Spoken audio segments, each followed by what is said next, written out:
Welcome back, everyone, to the Deep Dive.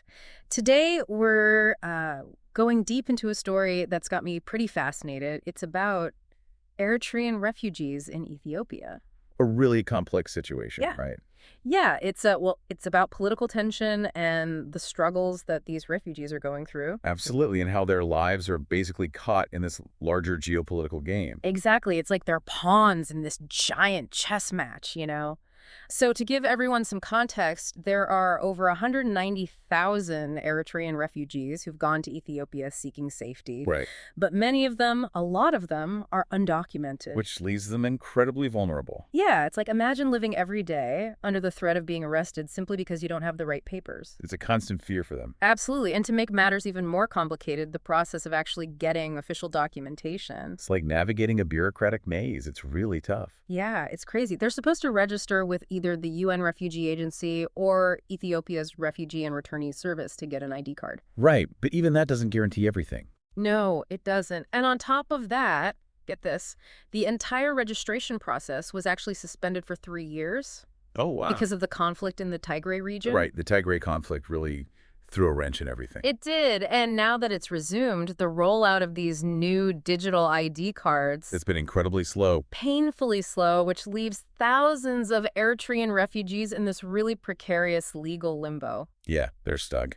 Okay, so that brings us to this group, the Transitional Eritrean Government in Exile, or TEGI. Tegi, right? They're based in the U.S. and led by this guy, Gebre Badurai. Okay. And they're doing something that I found really surprising. They're issuing their own ID cards. To Eritrean refugees. Yes, not just in Ethiopia, but in other countries as well.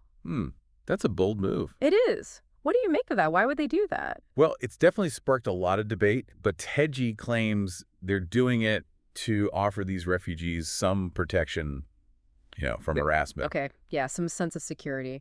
Exactly. And they also say it's a way for refugees to show that they oppose the Eritrean government. It almost sounds like they're trying to create a parallel system, like a shadow government or something. It's not entirely unheard of. There are historical parallels. Oh, really? Like what? Well, think of the Polish government in exile during World War II, right. or even the Tibetan government in exile today. So they often use these symbolic actions, like issuing documents. Right, trying to maintain a sense of continuity, Right. maybe even hoping to eventually return to power. So do you think that's what's happening here with Tiggy? It's possible. And are they hoping that these ID cards will actually get recognized by authorities, like specifically in Ethiopia? I think that's part of their strategy. But you have to remember the relationship between Ethiopia and Eritrea. Right. It's not exactly friendly. It's incredibly strained, especially because of Eritrea's involvement with the Somali opposition. Okay, hold on. Can you unpack that a little bit?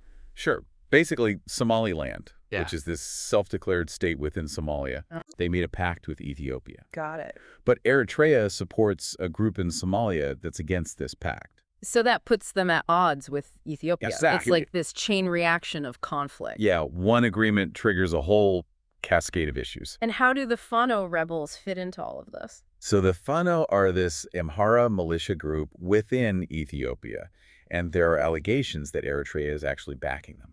Which, of course, further complicates things for Ethiopia. Absolutely. It sounds like Ethiopia is in a really difficult position trying to manage this influx of refugees while dealing with all this tension with Eritrea. Yeah, it's a delicate balancing act. And yet they seem to be getting more tolerant of Eritrean opposition groups like TEGI operating within their borders.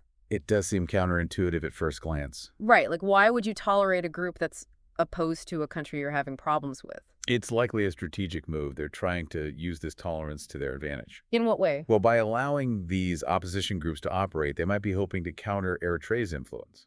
Especially with that alleged support for the Fano rebels. Exactly. So it's less about agreeing with Tegi's ideology and more about using them as a lever against Eritrea. That's one way to interpret it. It sounds risky, though.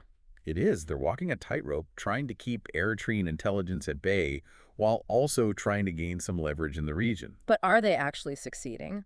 What are the potential dangers of harboring an opposition group, even if it serves your interests in the short term? And what does all of this mean for the refugees themselves? Those are all excellent questions, and ones that we'll delve into more deeply in just a moment. This is already so fascinating. I'm really eager to hear more. Let's shift our focus now to the refugees themselves and the very real challenges they face on a daily basis.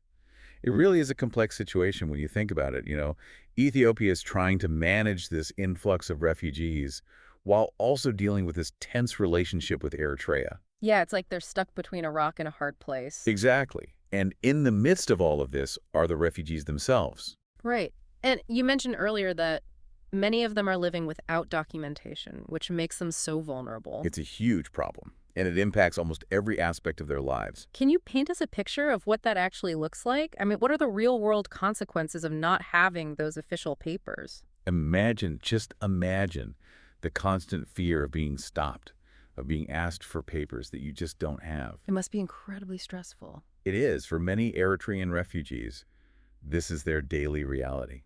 And Wow. it goes beyond just that initial fear. This lack of documentation has a ripple effect. It impacts their access to healthcare. Right, they can't get the medical attention they need. Exactly, and their children often can't go to school. So they're essentially trapped. They can't build a stable life for themselves or their families. It's a vicious cycle, and it's incredibly difficult to break free from. And because they can't legally work. They're forced into this shadow economy. Right, taking on dangerous jobs just to survive.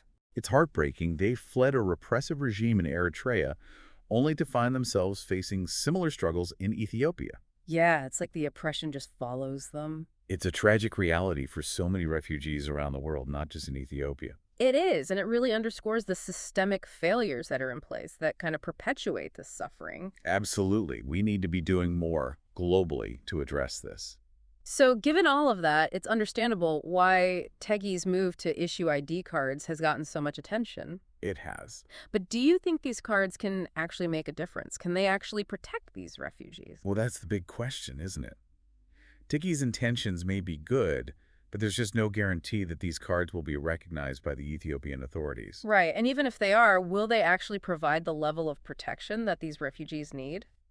It's tough to say, and there's also the potential for these cards to create even more division among the refugees themselves. Oh, how so? Well, what about those who, for whatever reason, can't get a Teki ID card? Right, it could create a two-tiered system. Exactly, further marginalizing those who are already the most vulnerable. That's a really good point. It seems like what's really needed are solutions that address the root causes of this crisis. I agree. We need to go beyond these Band-Aid solutions. And that brings us to the role of the international community, organizations like the UN Refugee Agency. Right. What can they do to help? What steps can they take to ensure that Eritrean refugees are protected?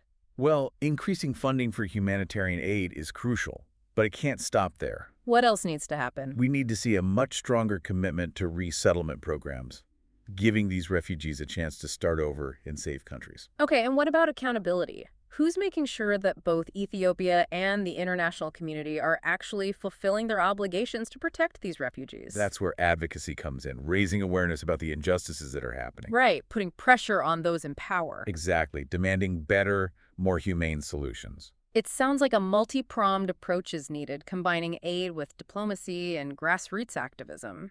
I think so. It's about creating lasting change, not just temporary fixes.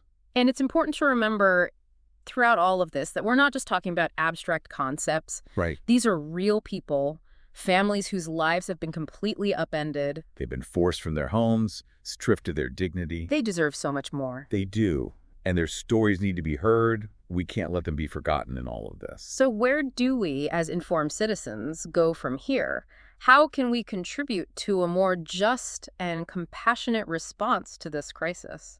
That's the question we all need to be asking ourselves, right?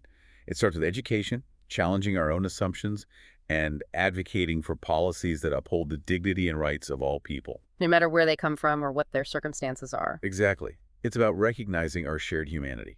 It sounds like there's no easy fix, but understanding the complexities is a crucial first step. Absolutely. And that's what we've tried to do today, to shed light on the challenges, to spark a conversation. Because awareness is the seed of action. I truly believe that. By understanding the situation, by listening to the voices of those who are most affected, we can start to create real, meaningful change. It's easy to feel overwhelmed by all of this. Like, what can we actually do to make a difference? I get that. It can feel daunting. But I think it's important to remember that even small actions can have a ripple effect. Right, like just being aware of the situation is a step in the right direction. Exactly. Awareness is key. And it can lead to bigger things like challenging our own assumptions and biases. And advocating for policies that actually make a difference. Absolutely. And I think this deep dive has been a good example of that, right? We've gone beyond the headlines. Yeah, we've dug into the complexities of this story, the history, the politics. The human impact. Right, the human impact, which is so important. We've talked about the tensions between Ethiopia and Eritrea, the struggles of the refugees. And this whole thing with Tegi and the ID cards. It's a lot to unpack, but it's all connected. And through it all, we've tried to keep the focus on the refugees themselves. Their stories are what matter most. So as we wrap up, what's the one thing you hope people take away from this conversation?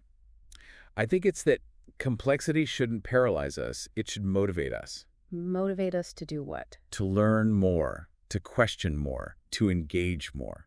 Right, to not just accept things at face value. Exactly. We have a responsibility to dig deeper, to understand the nuances. And to use that knowledge to create positive change. Yes.